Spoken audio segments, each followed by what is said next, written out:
Hi Art, how did you do with that last adjustment? Oh, very good. Okay. Felt very good. All right, fantastic. And what are you feeling today? I feel really good. I've been feeling good. And that's the best time to go to chiropractors, when you're feeling good rather than waiting until things start to fall apart, right? Yes, correct. Absolutely. Well, why don't we go ahead and get you adjusted? Okay. Come on Sounds over. good. Okay. You have 5 lumbar vertebrae. It's your 5th one and your 4th one, actually, that feel very tight. So we're going to get that released for you. And right between the shoulder blades. Do you feel that right there? Yeah. All right, let's take care of that one. Why don't we start with this one right here? I had major back problems for the past 10 years. I wasn't able to walk without having major back problems. I've really benefited from coming to Dr. Salse, and I've always heard he's been a people person, so that's been really good for me.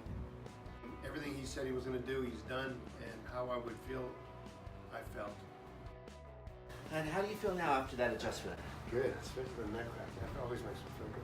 Fantastic. All right, Really good to see you, Art. Thank you. All right, we'll see you Okay, then. so if you ask me, he's a very great chiropractor, and I recommend him to anybody that has back problems.